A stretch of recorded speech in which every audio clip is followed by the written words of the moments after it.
y es la Galería de los Mapas del Vaticano, que es una sala de 120 metros de largo con 40 mapas de la antigua Italia, y fueron hechos en 1580. Y a mí lo primero que me sorprendió es la increíble vista, nada más entrar, esta perspectiva que se ve en el techo, que realmente es fascinante y no había visto nada igual. Pero es que luego los mapas incluían unos detalles muy interesantes, sobre todo para nosotros que hemos analizado con anterioridad el mapa de Urbano Monte. Y es que muchísimos de estos mapas incluían criaturas híbridas. Aquí vemos incluso con una criatura híbrida, antigua, y bueno, es espectacular. Aquí vemos híbridos también, ¿no? Una especie de sirenas que hemos visto en mapas antiguos, Urbano Monte y muchos más mapas. Y lo vemos en un mapa de la antigua Italia, ¿no? De hace siglos. Bastante interesante.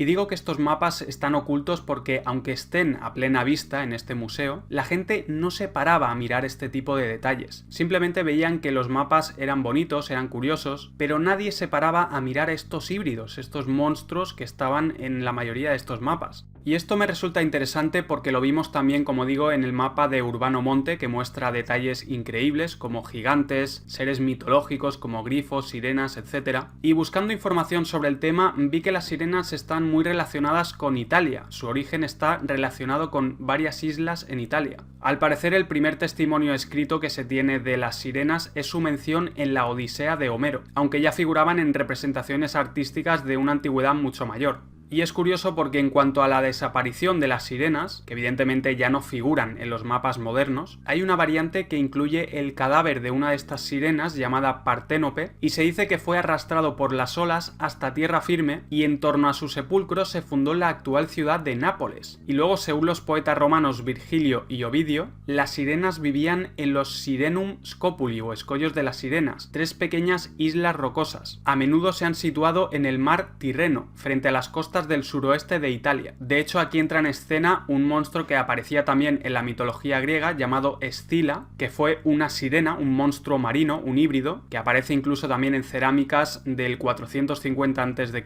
y curiosamente de este monstruo marino de Escila proviene la isla de Sicilia, en Italia. Y recordemos que los textos apócrifos como el libro de Jaser o incluso Enoc y Jubileos mencionan la existencia de seres híbridos, no solo gigantes, sino también una especie de monstruos, producto de los ángeles caídos cuando vinieron a la Tierra. Quizá el logo de Starbucks, que es una sirena, un híbrido, nos está diciendo algo. Luego, otro mapa que vi en el Vaticano que me resultó muy curioso es este mapa circular, el cual no se encontraba en la galería de mapas, sino que estaba en otra sala aparte.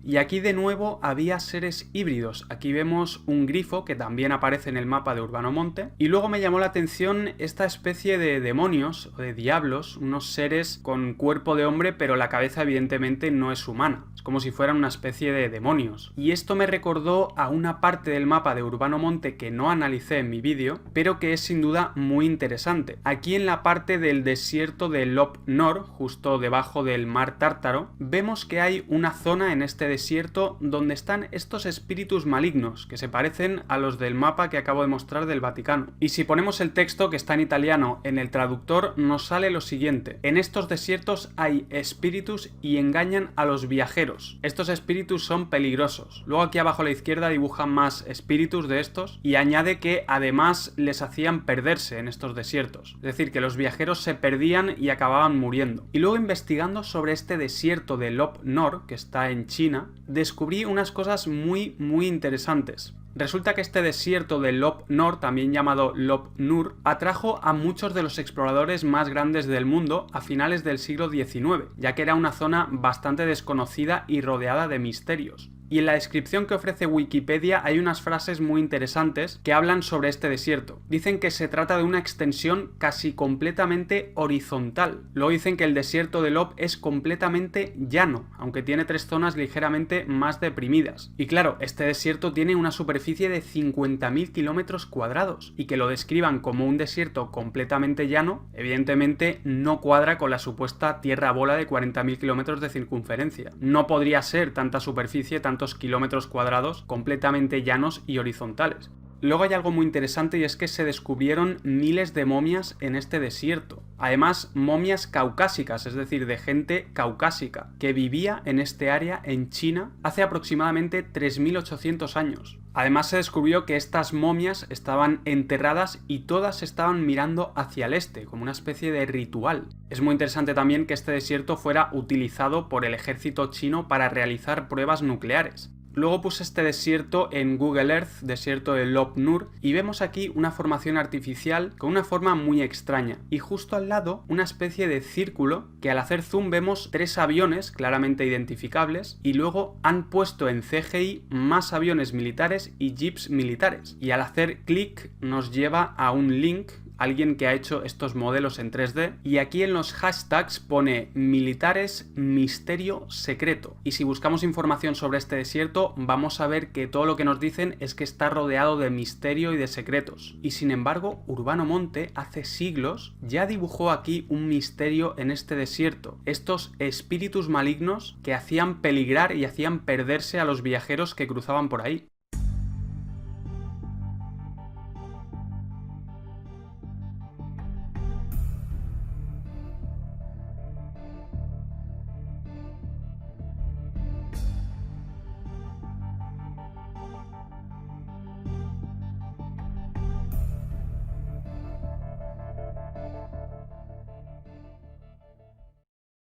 Pájaro dodo.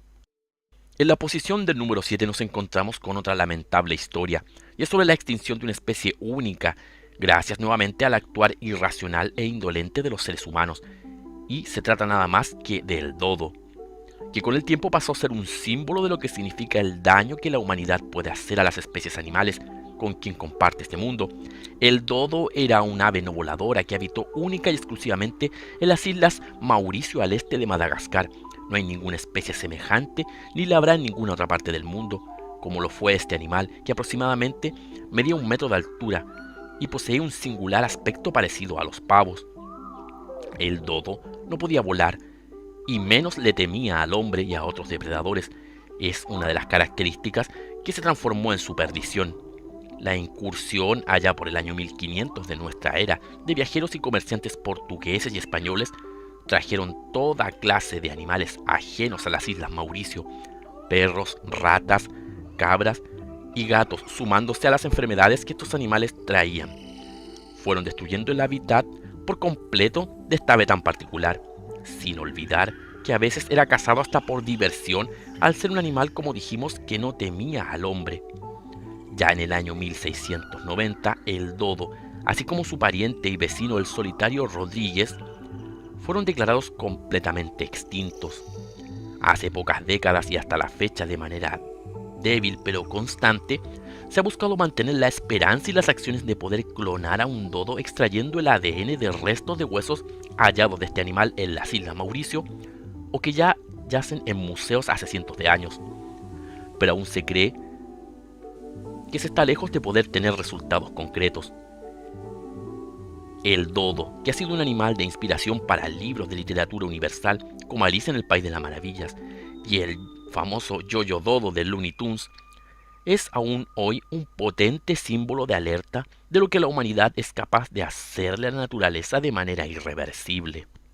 Después, en los años 90, el investigador David Hatchett Childress, en su libro Las ciudades perdidas de Lemuria, dedica un capítulo completo a los misterios que aún rondan en las selvas de Madagascar, aludiendo a que dicho árbol sí pudo existir y quizás la tribu que lo conocía y lo adoraba fue exterminada o esclavizada por completo junto a la quema de selvas del lugar, una quema y una tala desconsiderada de parte de los colonos portugueses y españoles, que acabaron con gran parte de la diversidad de la isla para atraer plantaciones y animales exóticos. David apuesta porque el llamado árbol comedor de humanos pudo ser una planta muy parecida a la piña en su forma y composición, ya que según él nos cuenta que la piña y las plantas carnívoras parecen estar emparentadas de algún modo o converger misteriosamente en las sustancias que las componen, aludiendo que quizá la piña fue hace milenios una especie de planta carnívora que se adaptó al cambio climático y al cultivo humano, pasando a ser parcialmente inofensiva. ¿Por qué decimos que parcialmente? Y es por lo siguiente: investigamos esta teoría del todo curiosa y descubrimos algo que realmente nos ha sorprendido, y es que la piña, aquel fruto que consumimos en nuestra época, sobre todo en países tropicales, dicha fruta posee una enzima llamada bromelina, que ayuda a digerir proteínas y otras sustancias complejas para transformarlas en aminoácidos. La bromelina literalmente sería una sustancia que desintegra las proteínas que componen la estructura de músculos y huesos de los seres vivos, y estaría presente en la piña, pero en muy pequeñas cantidades. Es por eso que al comer este fruto en grandes cantidades, las mucosas de nuestra boca y así también nuestros labios comienzan a hincharse, producto del efecto de la bromelina. Y como dice este artículo, la piña también en parte parece querer comerse a quien se la está comiendo. La bromelina es también usada como complemento alimenticio para ayudar a una supuesta digestión más efectiva de las proteínas en sus componentes más básicos, los aminoácidos. Es en sí una enzima que, como las que tienen las plantas carnívoras, son capaces de deshacer tejidos y otras estructuras compuestas, las cuales están formadas por las proteínas. Y como decimos, esta sustancia puede ser muy parecida y estar mucho más intensificada en la digestión de las plantas carnívoras. Misterioso es que también una sustancia siquiera parecida y que sí causa efectos a lo menos leve, también se encuentre en la piña, pudiendo sostener de una manera interesante la hipótesis de David Hatcher Childress en su libro sobre Lemuria.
Los mapas geográficos antiguos también pueden contar muchas cosas interesantes. ¿Qué es un mapa? Es la idea de la humanidad sobre cómo es el mundo en el momento de la creación del mapa. Es natural suponer que todo comenzó con esquemas primitivos que tenían poco que ver con los mapas como tales. Pero se iba desarrollando la navegación, se libraban guerras, se establecían relaciones comerciales y aparecía nueva información sobre tierras y países. Estos datos fueron muy importantes para cada país, por lo tanto, se reflejaban en los mapas y con cada época nueva, los mapas se volvían cada vez más precisos y mejor logrados. Por ejemplo, este es un mapa muy inusual de 1522 realizado por Aucupario. Vemos que Europa y Asia son muy diferentes de cómo se representaron en las imágenes modernas. Groenlandia es representado como la península de Europa. El Mar Negro está mal posicionado. El Mar Caspio es casi irreconocible. China está completamente ausente. El mapa de Cornelio Nicolai de 1598 también presenta distorsiones, pero ya son muchas menos que el mapa anterior. Y este es un monumento único de la cartografía europea, el Gran Globo Blau, realizado por la famosa firma holandesa Blau a finales del siglo XVII, encargado por el rey sueco Carlos XI. Es evidente a simple vista que se asemeja mucho más al globo moderno que los mapas anteriores. Los contornos de los continentes se han vuelto mucho más precisos y han aparecido muchas tierras nuevas.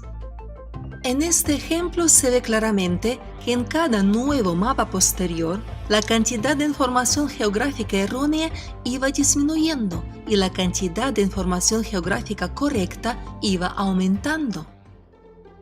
Esto se parece a cómo dibujan los niños a medida que crecen. Un niño de 6 años dibujará el mundo que nos rodea de manera muy simple e ingenua. Los árboles son palos, las personas son circulitos, las flores son demasiado grandes y hay animales fabulosos. En los dibujos de un niño de 10 años, las proporciones se vuelven más reales. Las personas más o menos aparecen a las personas, y lo más probable es que no haya personajes de cuentos y fábulas. Y finalmente, un adolescente de 16 años intentará dibujar todos los detalles, movimientos, miradas. Confundir la secuencia de estos dibujos es prácticamente imposible. Del mismo modo podemos comparar los mapas geográficos, pero para un estudio serio, la comparación visual no es suficiente. Es necesario obtener confirmación científica. Esto lo permite hacer el método de Anatoly Fomenko, al que el científico llamó el método de ordenación cronológica correcta y de datación de los mapas geográficos antiguos. Tomemos algunos mapas antiguos, por ejemplo el mapa de Hartmann-Schedel, publicado según creen los historiadores en 1493. Este es el mapa de Pedro Appiano, compuesto supuestamente en 1520. El mapa de Basel Solinus del año 1538. Y el mapa del Atlas de Mercator Iondius de 1607. A cada mapa se le asigna un número de secuencia, dependiendo de la fecha oficial de su aparición. A continuación, hay que obtener una descripción completa de cada mapa.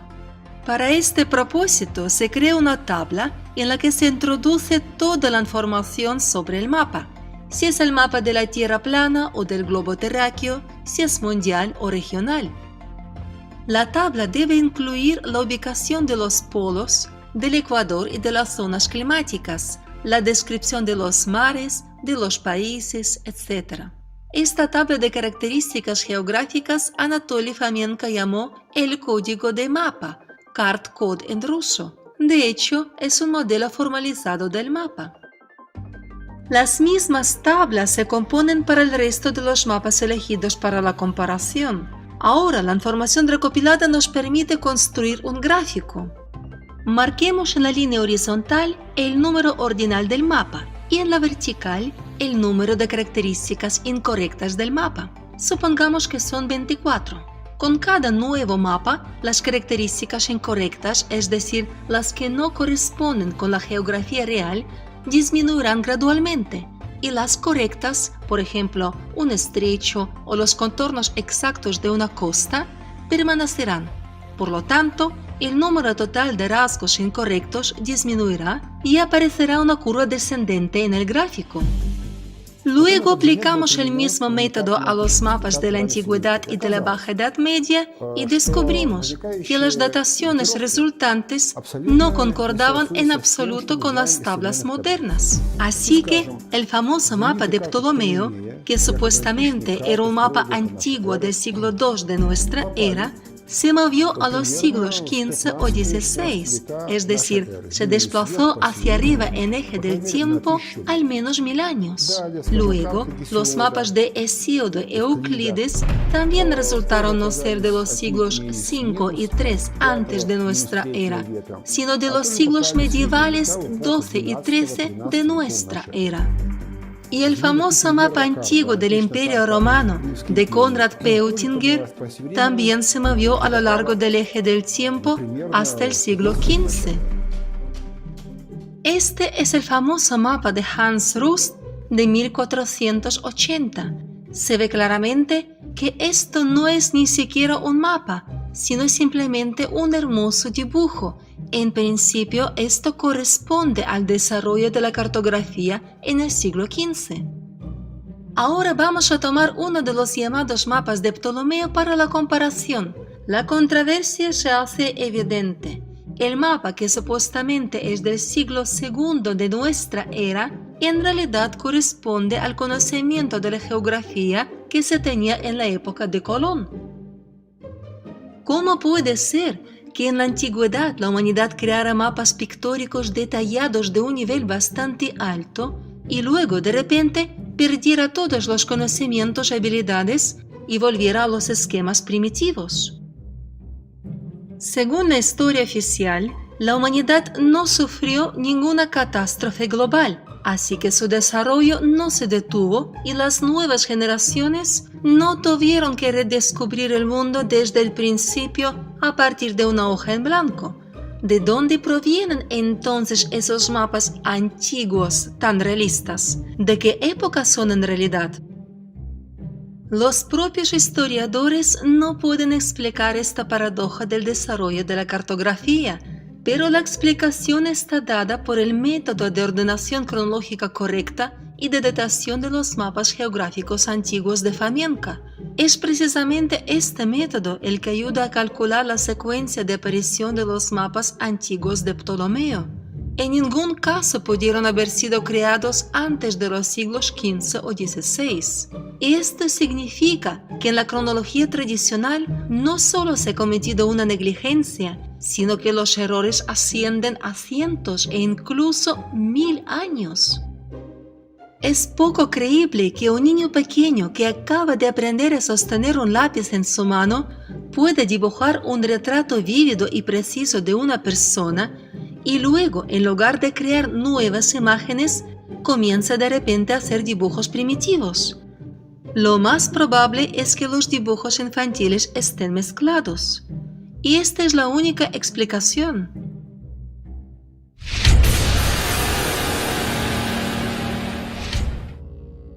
Entre los historiadores se ha creído durante mucho tiempo que los cronistas a veces atribuían a sus gobernantes contemporáneos las cualidades y los actos de algunos otros reyes antiguos que habían muerto hacía mucho tiempo.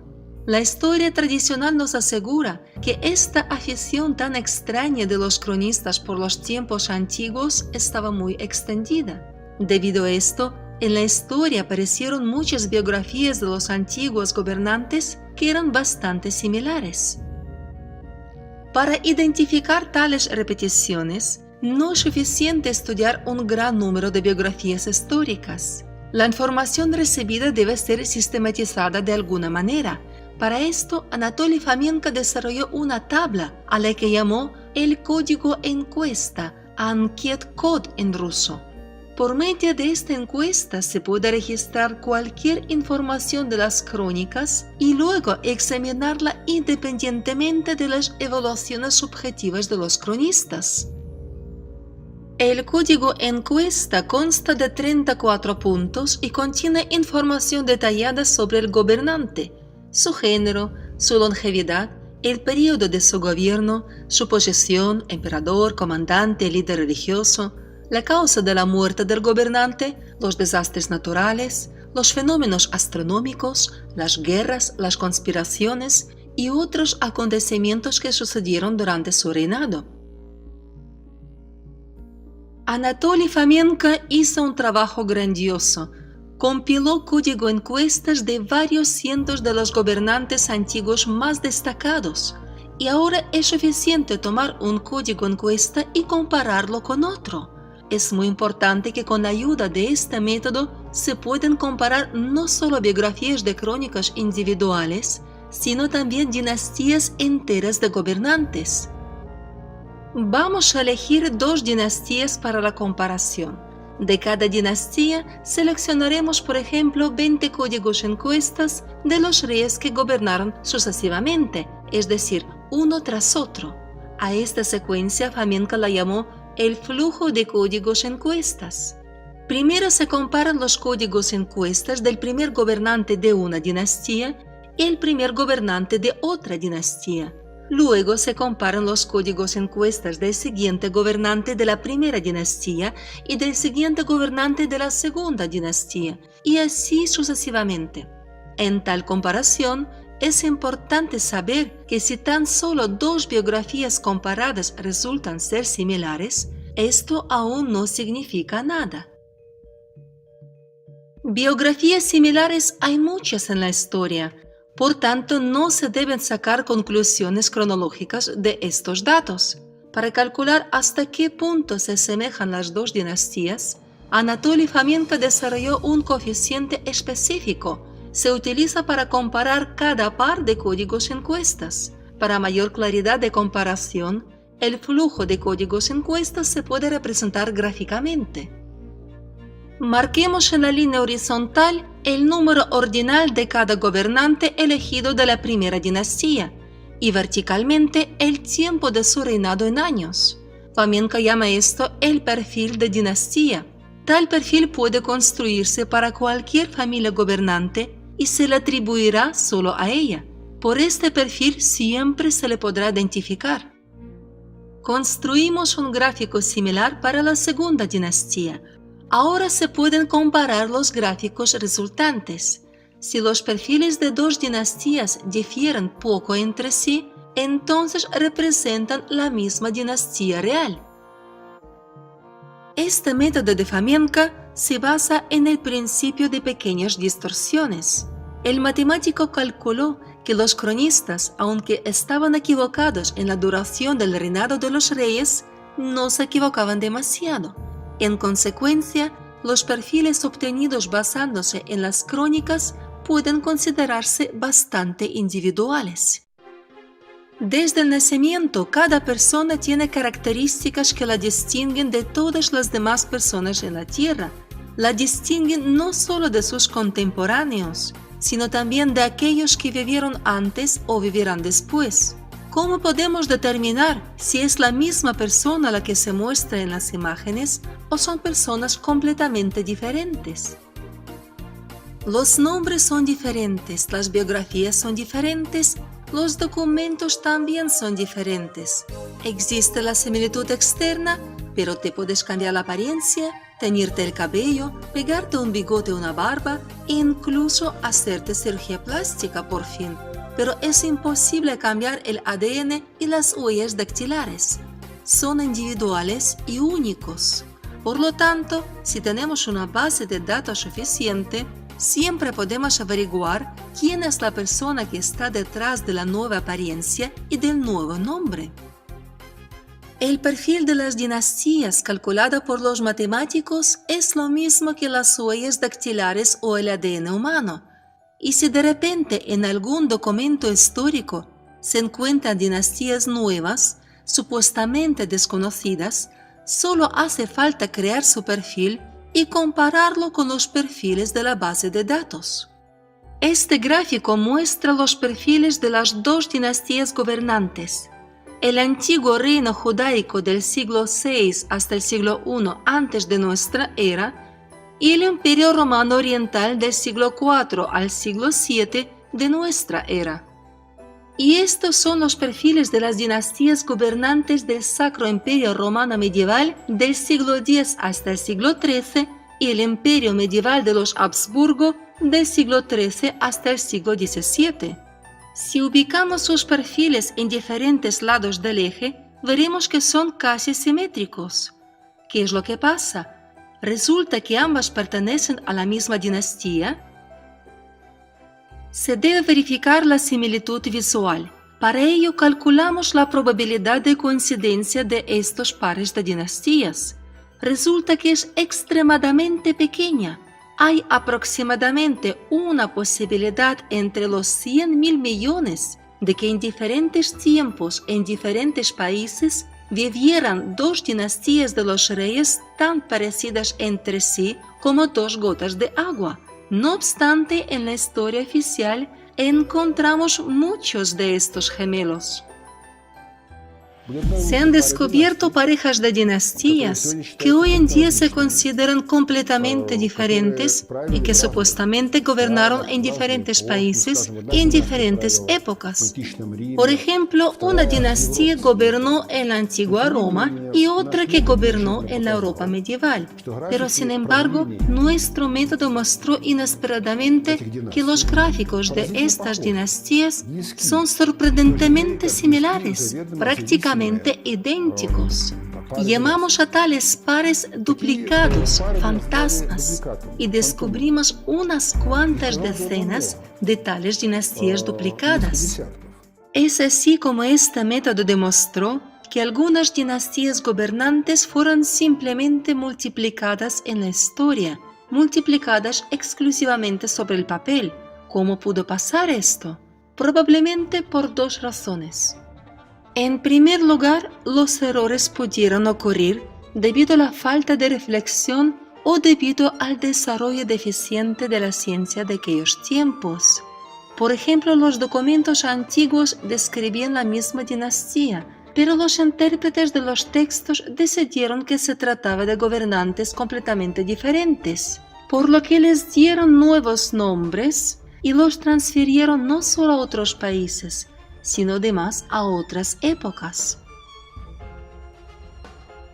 En segundo lugar, y esta es la razón principal, tales errores pudieron surgir intencionadamente. Algunas fuerzas poderosas de la Edad Media tenían un gran interés en reescribir la historia, ocultando algo muy importante para la humanidad.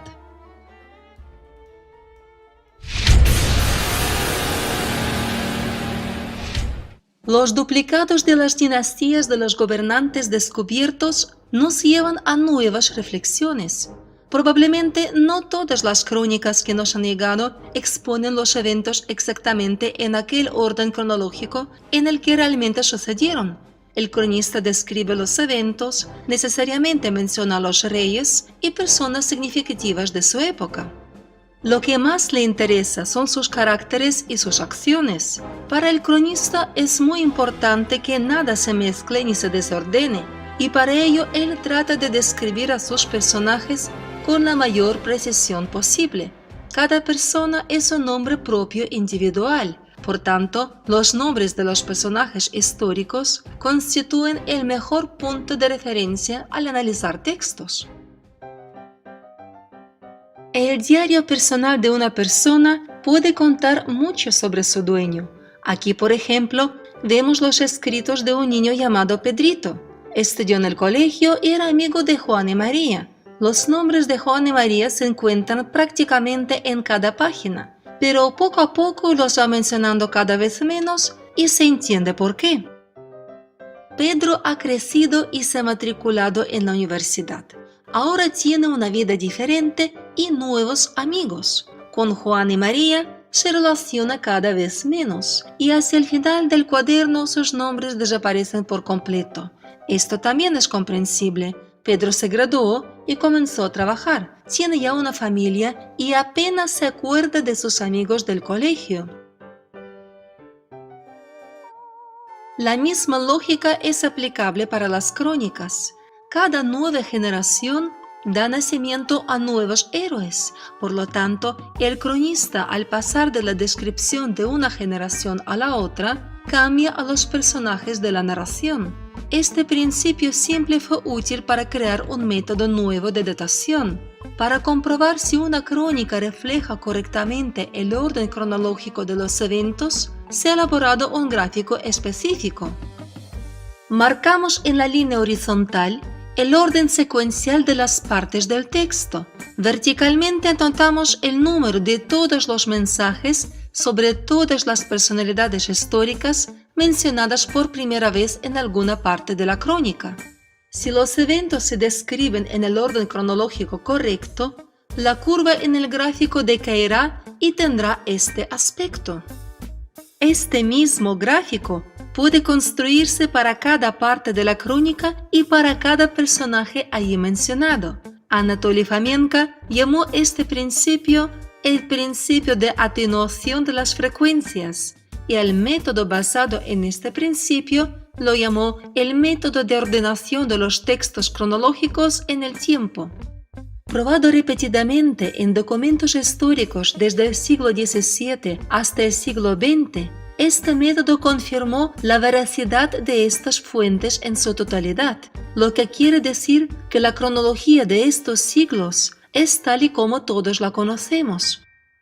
Pero basta con recurrir a las crónicas más antiguas y comienzan a verse cosas increíbles. Los gráficos de las crónicas antiguas, construidas con el método de Fomenko, muy a menudo en lugar de una curva decreciente, presentan una línea discontinua, quebrada, con saltos inesperados. Es decir, los nombres de los personajes históricos, olvidados hace tiempo, aparecen de nuevo con la misma frecuencia. Y esto no es un disparate histórico. Estas son partes de las crónicas transferidas del presente al pasado. Si los volvemos a colocar en su debido lugar, el gráfico del texto obtendrá el aspecto correcto, una curva descendente. Si la última página del diario de Pedro habla solo de sus amigos del colegio olvidados hace mucho tiempo, ¿qué puede significar esto? ¿Habrá Pedro de repente olvidado a todos los que lo rodean? ¿Ya no se comunica con sus amigos de la universidad? ¿Ya no hace nuevas amistades y en su vida ahora solo están Juan y María? Es muy difícil creerlo. Lo más probable es que esta página se haya desgajado del principio del diario y accidentalmente haya acabado en el final. Estos ejemplos muestran claramente hasta qué punto están confundidas y mezcladas las páginas de la historia de la humanidad.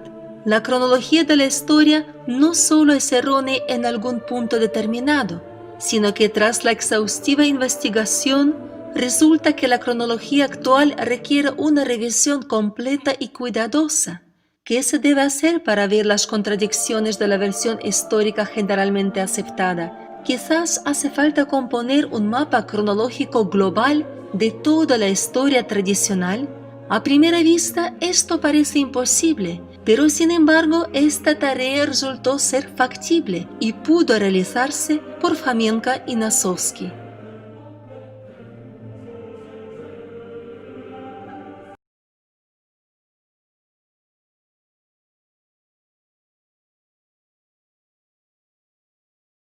Reales. Para entender las pruebas de este vídeo, antes debéis de comprender bien estos conceptos. La memoria a largo plazo se divide en dos tipos de memoria, que son la memoria declarativa y la memoria procedimental. Dentro de la memoria declarativa tenemos la memoria episódica, que permite recuperar experiencias específicas relacionadas con la persona en un momento temporal determinado. Y por otro lado, la memoria semántica, que está formada por el conocimiento léxico, los conceptos y las categorías. Ambas son memorias que permiten recuperar la información voluntariamente, es decir, que cuando lo necesites podrás recuperar dicha información. por eso entran en la categoría de memorias explícitas. Pero las más importantes, a la hora de influir en el comportamiento humano, son las memorias implícitas, porque es una memoria emocional que no permite recordar los eventos que la crearon, pero genera unos sentimientos de aceptación o de rechazo en lo más profundo de nuestro cerebro. Esa es la razón principal de que las personas se enfaden tanto cuando les explicas algo de la Tierra plana, de los reptiles de la cuarta dimensión, de los rituales, de la pedofilia organizada, de la reencarnación, del karma o de los sacrificios humanos. Y eso es porque le estás generando un malestar emocional, le estás hiriendo sus sentimientos, almacenados en la memoria implícita. Entonces, dentro de la memoria procedimental tenemos la memoria implícita, el condicionamiento y las destrezas motoras. En este vídeo nos centraremos en la memoria implícita y en el condicionamiento, pero antes empezaremos por la memoria implícita. La memoria implícita es una memoria procedimental a largo plazo que no requiere recuperación intencional de la experiencia previa. Existen los pacientes amnésicos, sus efectos persisten en el tiempo, además se mantiene en las personas mayores y se encuentra preservada en las personas con déficit cognitivo leve y en las primeras fases de la enfermedad de Alzheimer. Y dentro de la memoria implícita tenemos el primado negativo, que significa la ralentización en la clasificación o identificación de estímulos presentados previamente en comparación con los otros estímulos similares no presentados. En este vídeo os voy a demostrar cómo los creadores de contenido para los medios de comunicación de masas conocen perfectamente estos procesos cognitivos y cómo los utilizan para ralentizar nuestro aprendizaje, y así conseguir que aceptemos sus teorías como veraces. Empecemos con un ejemplo de primado negativo para niños pequeños. ¡Delicioso! ¿Qué son patatas a la francesa? ¿Eres una patata? Tan cierto como que el mundo es plano. La patata le dice, es tan cierto como que el mundo es plano, es decir, que te están diciendo la verdad camuflada entre argumentos dramáticos o de comedia, con lo cual están generando primado negativo al espectador. Ahora, el mismo ejemplo, pero con una serie creada para el público adulto. Skyler, estaba medicado. Te habría dicho que el mundo era plano. ¿Sabes lo que creo? Creo que por error dijiste la verdad. Pero no es por error, Skyler. Te dicen la verdad a la cara a propósito, para generarte primado negativo. Porque al contrario de lo que muchos creen, los productores no solamente se preocupan de entretener a la audiencia, sino que su objetivo principal es conseguir que pienses como a ellos les interesa. Ahora, el mismo primado negativo, pero en un anuncio. Última hora, la Tierra es plana. Fake news. Después de decirte la verdad a la cara, el hombre te guiña el ojo y te empiezan a vacilar, diciéndote falso, falso, falso. Fake, fake, fake, fake. ¡Basta ya de fakes! Y finalizan con el condicionamiento diciéndote, ¿y si empiezas algo real? Como si lo anteriormente dicho no lo fuera en absoluto. ¿Y si comienzas algo real? Así que esta es la razón por la que te repiten las verdades en los medios de comunicación de masas, porque te generan primado negativo y lograrán generarte en la memoria implícita un sentimiento favorable a sus teorías, a la vez que se aseguran de implantarte emociones negativas hacia las teorías alternativas. Ahora, prestar atención, porque estos dibujos para niños te dicen literalmente que no existe el globo terráqueo, porque la Tierra es plana. Lo que pasa es que no querían asustarte con la verdad. Claro que não faz. Sabe por quê? Não existe globo terrestre. A Terra é plana. Eu não queria que vocês surtassem, mas essa é a verdade. Tranquilo, ya lo sabemos, y nos lo han confirmado tantas veces a lo largo de las distintas generaciones de las series, películas, anuncios y videoclips, que si pusiera todos los ejemplos solamente de la Tierra plana, haría un vídeo de 6 horas. Pero no os confundáis, ellos saben que el primado negativo es tan efectivo que se arriesgarán a que personas como yo os lo podamos explicar de forma explícita, con sus propios ejemplos, con tal de mantener a la mayor parte de la población dormida. ¿Tú qué eres? ¿Un conspiranoico de esos? Luego me dirás que eres un terrarredondista. Ya oíste a Shaquille, la Tierra es plana. Y este conocimiento de cómo funcionan los procesos cognitivos en el ser humano no es algo que aprendieran hace poco tiempo, lo saben desde hace más de 70 años. Pudimos comprobarlo en la película de Alicia en el País de las Maravillas de Disney, donde nos generaron primado negativo con la teoría falsa de la Tierra esférica. Por eso, Alicia nos decía de pequeños, mientras miraba un mapa de la Tierra bola, que es una tontería que los humanos caminen de cabeza. Por abajo, donde la gente camina de cabeza. Oh, pero qué tontería. Porque debéis de recordar que cuando Alicia persigue el conejo blanco y se adentra en la madriguera, descubre la verdad. Porque como todos sabéis, el conejo blanco significa las conclusiones elaboradas y los razonamientos lógicos, que te llevan a la verdad. Por esa razón, cuando entra en la madriguera del conejo, comprende la naturaleza de la realidad, que el multiverso es frecuencial. Por eso ella sale representada con forma de antena receptora, porque el ADN es como una antena receptora de almas, y a través de nuestros limitados 5 sentidos descodificaremos esta realidad holográfica en la cual la Tierra es plana, pero nos han logrado hacer creer que la Tierra es como una esfera. Esa es la razón de que Alicia apunte con sus piernas en todo momento a la cerradura. Y eso es porque la llave del conocimiento es comprender que todo es vibración, es decir, distintas frecuencias descodificadas a través del humano en esta encarnación en concreto. Ahora, un ejemplo de primado negativo y condicionamiento, a través de la música. En la canción Déjala que baile, en donde empieza el videoclip, condicionándote a través de la televisión, mientras ves cómo los humanos son hipnotizados con la espiral giratoria blanca y negra. Y, simultáneamente, la televisión pone, las cosas son así. Claro, como lo dice la televisión, habrá que creerlas. Pero atentos, porque después del condicionamiento, Melendi comienza a cantar para generarte primado negativo. Hoy que la Tierra no es plana. Podéis estar tranquilos, porque Melendi te afirma que la Tierra ya no es plana. Lo que hace que nos preguntemos, ¿es que antes sí lo era? Ahora, exactamente el mismo primado negativo, pero en un anuncio. El mundo de la comida a domicilio era plano. Después de decirte que el mundo era plano, pero ahora ya no lo es porque lo dicen ellos, la chica le mete un guantazo al chaval y le dice ¡despierta! Ni que decir tiene que las coronas tienen la flor de lis en representación del linaje genético de las familias reales. Tenemos un flamenco en representación de los reptiles y justo encima una diana en blanco y negro, que se parece mucho a la que puso Melendi en su tema.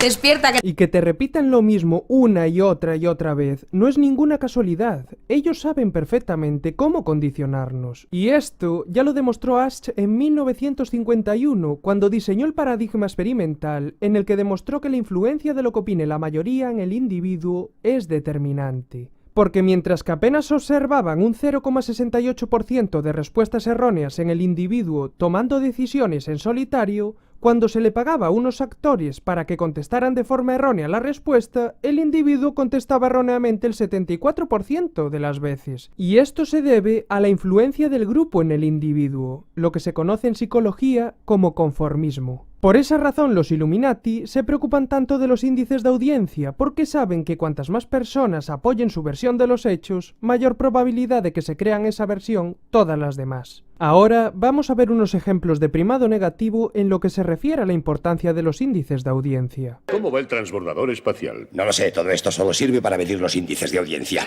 Porque es simple, a cuanta más audiencia, mayor número de personas serán influenciadas por tu información. Empiezo a entender por qué me censuran tantos vídeos.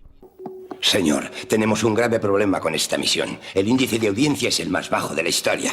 ¡Oh, santo cielo! ¡Esto es un desastre! Porque no penséis que a YouTube le dolía pagarme 30 € al mes por poner un anuncio en los pocos vídeos que yo tenía monetizados. Lo que a los verdaderos dueños de YouTube les duele es que estos 23 millones de minutos que equivalen a 45 años y 8 días de tiempo de visualización los han perdido en sus índices de audiencia. Y por lo tanto han perdido la oportunidad de condicionarnos con su información, a la vez que habéis podido aprender de la mía. Y ahora exactamente el mismo primado negativo 17 años antes. Pero cuando el Apolo 16 alunizó, mucha gente llamó a las emisoras de televisión preguntando que por qué habían suprimido la película de Te quiero, Lucy. Esta película es de 1977 y ya nos estaban generando el primado negativo de que la gente ya no está interesada en el programa espacial. Y era una repetición. Lo hubiera comprendido si se tratara de un nuevo show de Lucille Ball. Total, ¿qué significa un paseo por la luna pero contra una repetición? Y siempre es lo mismo, repetirte las verdades una y otra vez para generarte primado negativo. Mirar ahora cómo camuflan entre comedia el desinterés de la población por el programa espacial en Los Simpsons. No me digas que estás viendo otro lanzamiento. ¡Cambia de canal, cambia de canal! ¡No puedo, no puedo! Después de decirte que la gente no está interesada en el programa espacial, nos dicen a la cara todas estas verdades obvias. Claro está, cuando uno está despierto. Como por qué no utilizan el dinero del programa espacial para arreglar los suburbios o luchar contra el cáncer. Y luego de pronto todo el mundo empezó a hablar acerca de cuánto costaba el programa. ¿Valía la pena gastar 20.000 millones para ir a otro planeta? Esta es una pregunta que cada día se hace más personas. ¿Qué hacemos gastando miles de millones en el programa espacial cuando hay millones de personas muriéndose de hambre y sin un buen puesto de trabajo?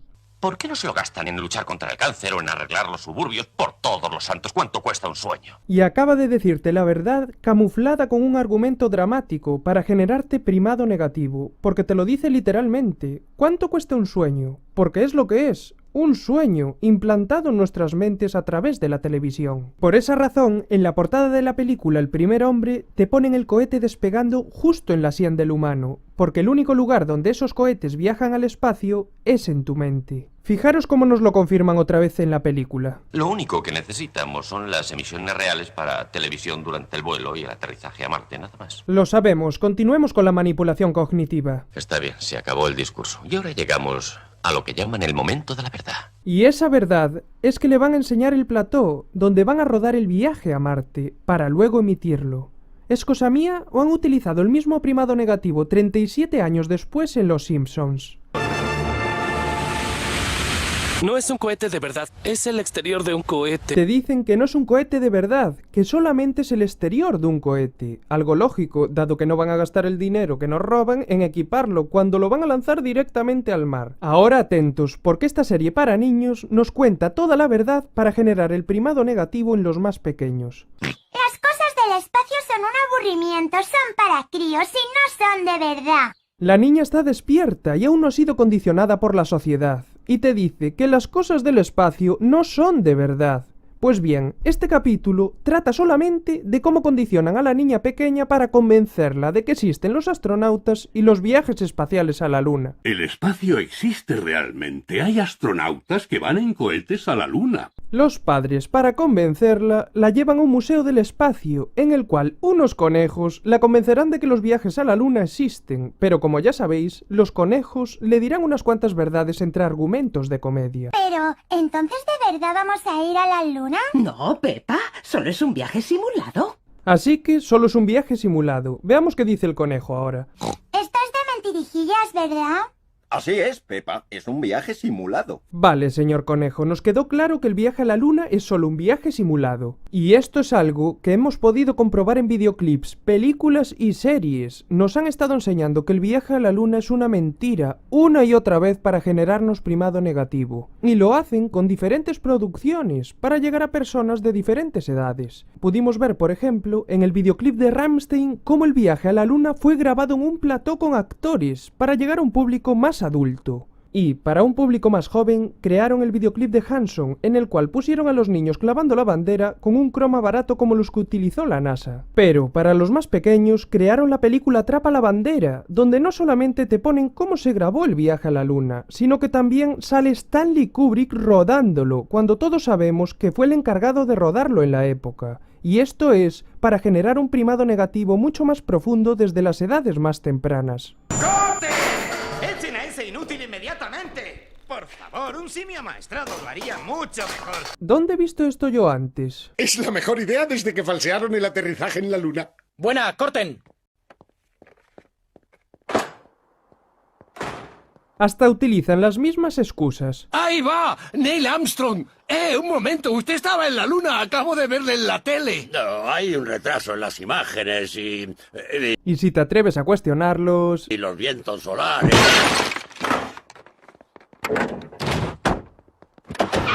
Así que debéis de razonar, si una persona pobre como yo ha tenido acceso a los estudios realizados desde los años 40 mediante los libros, ¿de verdad creéis que los productores para los medios de comunicación de masas, con presupuestos millonarios, no conocen cómo funcionan nuestros procesos cognitivos? Mirad ahora cómo le dicen a nuestros hijos que la carrera espacial es una gran mentira.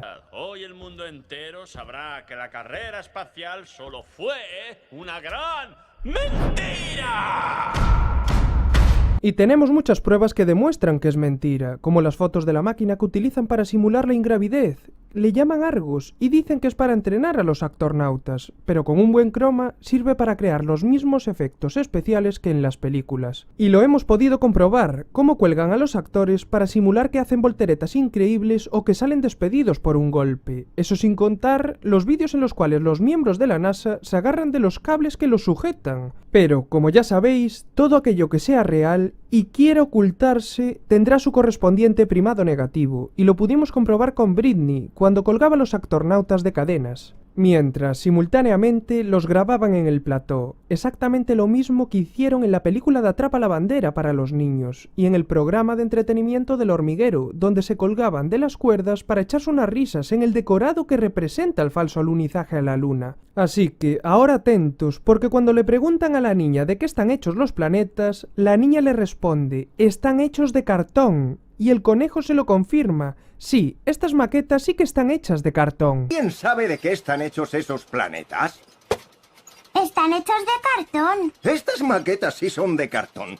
Pero no os lo perdáis, el conejo continúa diciéndoles la verdad a la cara a los niños para generarles primado negativo. Prestar atención a cómo el conejo nos confirma que se puede saltar como si estuvieras en la luna, gracias, claro está, a la ayuda de la ciencia. Podéis saltar como si estuvierais en la luna, gracias a la ayuda de la ciencia. Mirad qué casualidad, la ciencia le dice a los niños que se tienen que colgar de las cuerdas antigravedad del señor conejo. Oh, no sé de qué me suena a mí esto. Se tienen que colgar de las gomas elásticas antigravedad del señor Rabbit. Y la niña, después de todo este condicionamiento y primado negativo, piensa que la luna es muy interesante. Me ha gustado mucho ir a la luna. Ahora creo que es muy interesante. Ahora quiero que aprendáis la diferencia entre el condicionamiento y el primado negativo, que es muy sencilla. Mientras que para generarte primado negativo necesitan decirte la verdad entre argumentos dramáticos o de comedia, es decir, que las verdades son parte del argumento de la obra y que están formando parte de la trama.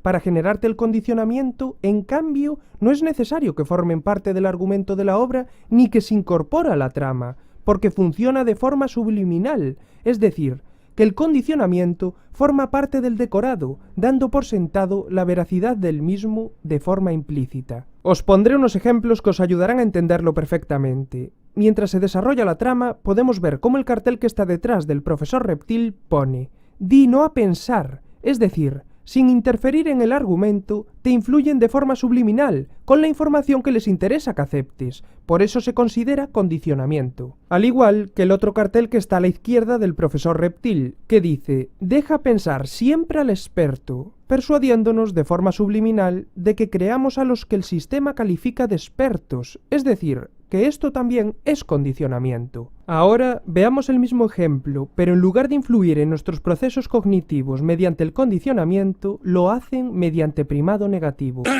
Señoría, que la Tierra es plana es uno de los preceptos más sagrados de las tradiciones dinosaurias. Pero si aún hay alguien que exige alguna prueba de que la Tierra es plana, la presentaré. Que conste en acta que voy a ofrecer el testimonio inequívoco e indiscutible de un tipo con bata de laboratorio. ¡Oh!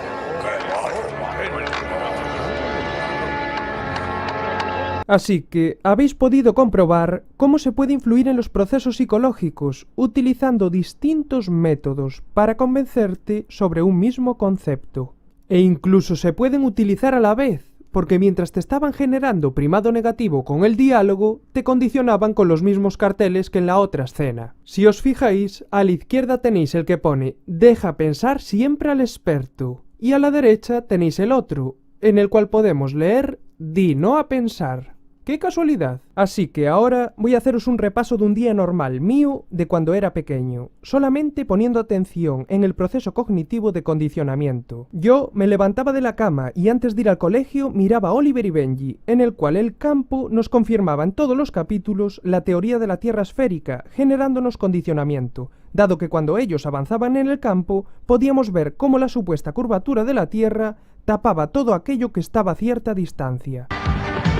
En estos tiempos extras, Tom entra a reemplazar a Bruce, quien salió lesionado del partido. Después iba al colegio 5 horas a que me explicaran cómo es la forma de la Tierra, a pesar de que el modelo que nos enseñan no es replicable, con lo cual no sigue el método científico. Luego, a la hora de comer, nos ponen las noticias, que no importa cuántos años pasen, la cabecera siempre es la misma, confirmando su versión de la Tierra. Y después de comer, 2 horas más de adoctrinamiento en clase, confirmando la forma de la Tierra que nos explican en el colegio. Después íbamos a casa a merendar y nos poníamos de fondo a Doraemon, el gato cósmico, que cada vez que acababa un capítulo nos condicionaba con su versión de la forma de la Tierra. A continuación veíamos Dragon Ball, que finalizaba casualmente confirmándonos la curvatura de la Tierra, mientras corren sobre la Tierra esférica para condicionarnos sobre su versión de la forma de la Tierra, mientras te cantan... Vueltas y vueltas, el mundo va dando vueltas. Por estas razones, debemos tener empatía con las personas que no comprendan lo que explicamos. Hemos sido condicionados por muchos procesos psicológicos distintos, y no es justo que culpemos a los demás de no conocer la verdad, cuando nos han puesto tantas dificultades para poder aprender.